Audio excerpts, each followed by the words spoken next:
Hi, I'm Kirk Alter. It's been my honor to serve as your director since 2010, Secretary-Treasurer for most of those years. And today I'm asking for your vote, not out of ambition, but out of responsibility. Because Tipmont is at a turning point, and I want to make sure we don't lose our way. On June 1st, Tipmont exited our long-standing contract with Wabash. We took the bold step to enter the open market for electricity for the first time in our history.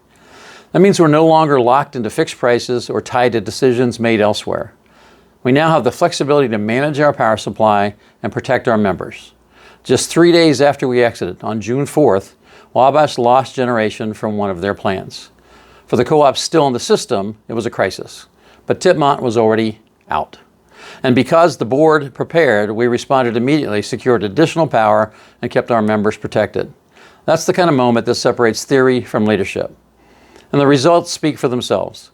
In 25 alone, Tipmont members will save $1.8 million because of this transition. That's not a projection, that's already happening. And that's what stewardship looks like. Now in my church, when we ask someone to serve, we don't just say, who's next? We ask 3 questions. What is their passion? What are their talents? And what are the needs of the organization right now?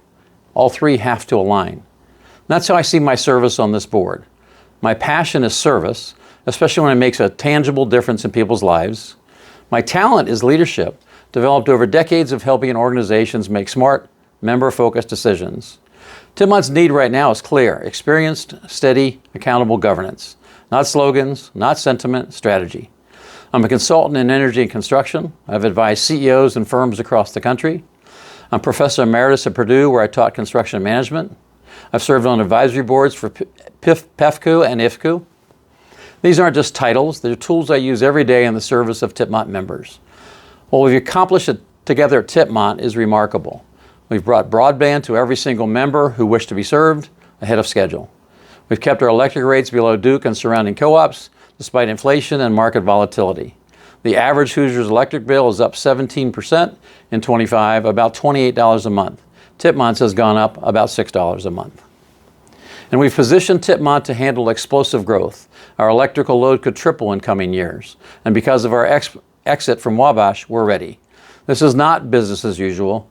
This is a moment that requires insight, clarity, and foresight.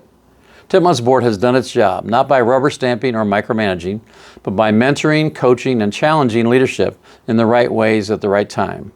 This board is already facing change and will continue to. That's not good or bad, it's just reality. But in times of transition, it's important to keep one hand firmly on the wheel. My opponent is a respected former lineman, and I truly value that. It's important work, but the needs of this moment are different. This moment calls for strategic thinking, financial discipline, and energy market expertise. Tipmont doesn't need someone who used to know the company. Tipmont needs someone who understands what the cooperative needs right now. So I humbly and respectfully ask for your vote. Let's keep Tipmont strong, forward-looking, and member-focused. Thank you.